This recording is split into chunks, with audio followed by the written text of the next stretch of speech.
त्यांनी माझ्याकडे बैठक लावून या 13 गावाच्या नागरिक सुविधा करता 32 कोटी रुपये मदत पुनर्वसन विभागाकडून दिले।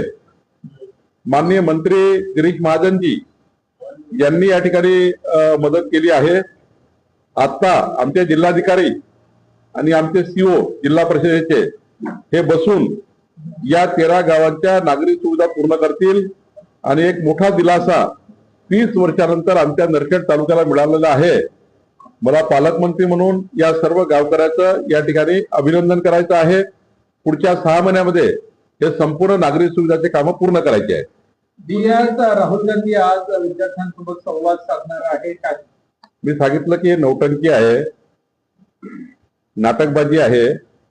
काँग्रेस पार्टीचं जे या ठिकाणी त्यांचा जो प्लॅटफॉर्म आहे, त्यांचा जो पक्षाचा आलेख आहे तो घसरतो आहे आणि संपत असलेली काँग्रेस पार्टीला जिवंतपणा मिळवण्याकरता विद्यार्थी किंवा युवकांचा साथ घेऊन थोडा बेस मजबूत करण्याकरता काम करताय।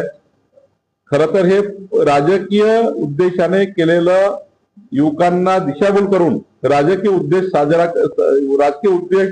पूर्ण करण्याकरता काँग्रेस पार्टीचं या ठिकाणी पक्षाचं काम अडवण्याकरता युवकांचा त्या ठिकाणी उपयोग करण्यात येत आहे।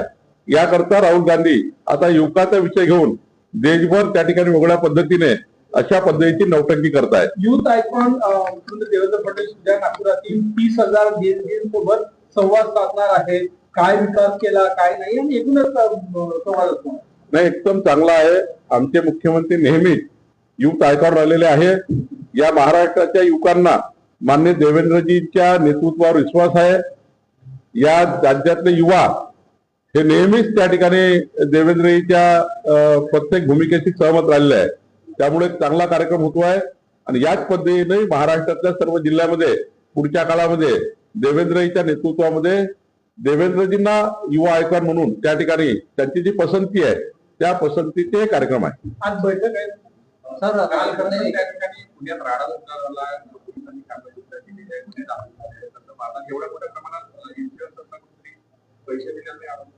नाही, काय होत आहे की काँग्रेस पार्टी युवकांना या पद्धतीने आंदोलनामध्ये आणताय की काहीतरी लाठीमार करावा, काहीतरी त्या ठिकाणी एखादं अशी घटना व्हावी ज्यातनं आपल्याला युवकाची सहानुभूती मिळेल। युवकाचं त्या ठिकाणी आपल्या पक्षाच्या बाजूने त्यांचं मत वळेल याकरता काही आंदोलन करणे, काही त्या ठिकाणी चिथावणी भाषण करणे, युवकांना चिथावणी देण्याकरता भडकवणे, पक्षीय राजकारण करून युवकांचे माथे फिरवण्याचं काम काँग्रेस पार्टी करताय। सर, एक प्रश्न असा आहे, अमरावती जिल्ह्यामध्ये नवनीत राणा या रील्स बनवतात गेलेल्या आणि अप्रत्यक्षपणे टीका करतात। राष्ट्रीय कार्यकारिणीमध्ये त्यांचं नाव असल्यामुळे त्यांचे कार्यकर्ते नाराज आहे। राज्यसभेत सुद्धा त्यांची वर्णी लागली नाही। तुमच्या दौऱ्यात सुद्धा त्या काल नव्हत्या आणि यापूर्वी त्या फारशा भाजपच्या जवळ दिसत नाही अशी ही ओरड होते आहे। तुम्ही कालच्या माझ्या दौऱ्यामध्ये केवळ माझा महामित्रांच्या राष्ट्रीय आमचं असोसिएशन आहे, इंजिनियर असोसिएशन राष्ट्रीय लेवलचं, त्या कार्यक्रमात मी एकटाच त्या ठिकाणी निमंत्रित होतो। त्यामुळे कालच्या दौऱ्याचा काही संदर्भ नव्हता। पण मला वाटत नाही की नवनीत राणाजी काही पक्षाच्या भूमिकेवर नाराज आहे। त्यांनी तर मिळालेली लोकसभा राज्यसभा सोडली आहे। त्यांना तर राष्ट्रवादीमधून ऑफर दिली होती, राष्ट्रवादीमध्ये तुम्ही अजित पवार गटामध्ये राज्यसभा लढा, पण त्यांनी पक्षाच्या ज्या भूमिका त्यांनी स्वीकारल्या आहेत, हिंदुत्वादी भूमिका स्वीकारलेल्या आहे, एक युवा खासदार म्हणून त्यांनी केलेलं काम आहे आणि म्हणून त्यांनी या ठिकाणी आपली भूमिका स्पष्ट मांडलेली आहे की त्यांचं संपूर्ण जीवन हे भारतीय जनता पार्टी आणि भारतीय जनता पार्टीसाठी असणार आहे आणि त्यामुळे कुठल्याही प्रकारचा संभ्रम निर्माण करण्याची गरज नाही। नाही, असं काही नाही, असं काही नाही।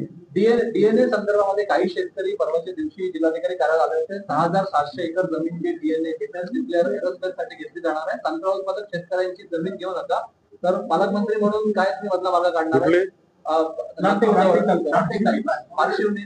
पारशिवनी तालुक्यातल्या शेतकऱ्यांची सुपीक जमीन घेऊ नये असा शेतकऱ्याचा आक्रोश आहे। 3-4 शेतकरी मला भेटलेले आहे। आपण प्रयत्न करतोय की शेतकऱ्यामध्ये काही जर त्यांचा समज गैरसमज असेल तर दूर करू। तिथले आमदार आशिष जयस्वाल त्यांच्याही चर्चा करतात आहे। त्या उपर जर शेतकऱ्याचा खूप विरोध असेल आणि सुपीक जमिनी त्या ठिकाणी एमआयडीसी मध्ये जात असेल तर निश्चितपणे यामध्ये आम्ही इंटरव्हेन्शन करू आणि त्यातला काय मार्ग काढता तो काढू. रेती आणि मुरुम आणि मातीवर शेतकऱ्यांना रॉयल्टी लागणार नाही. ट्रॅक्टरही कारवाईतून मुक्त केलेला आहे. मोठा निर्णय आहे. शेतकऱ्यांना दिला.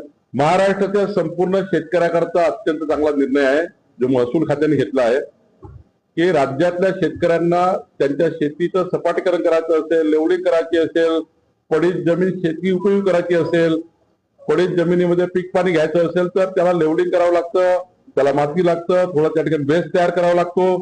त्याकरता त्यांना माती लागतं आणि मग माती आणली की मग आमचे अधिकारी त्यांच्याकडे रॉयल्टी घेतात, त्यांचे गुन्हे दाखल करतात. आता मात्र या राज्यामध्ये कुठल्याही शेतकऱ्याचं ट्रॅक्टर पकडायचं नाही आहे. शेतकऱ्याला लागणारी माती येथे रॉयल्टी घ्यायची नाही आहे. शेतकऱ्याचं शेतघर असेल त्याच्याकरता रॉयल्टी घ्यायची नाही.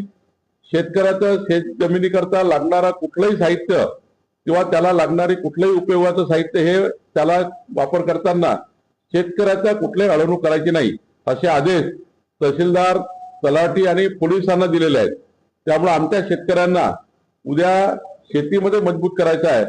शेतकऱ्यांच्या पाठीशी सरकार भक्कमपणे उभा आहे. राहुल गांधीचा कार्यक्रम होऊ नये यासाठी षडयंत्र आहे असा आरोप विजयवडेश्वर कसं पाहतात तुम्ही आरोपाचे कार्यक्रम होऊ नये?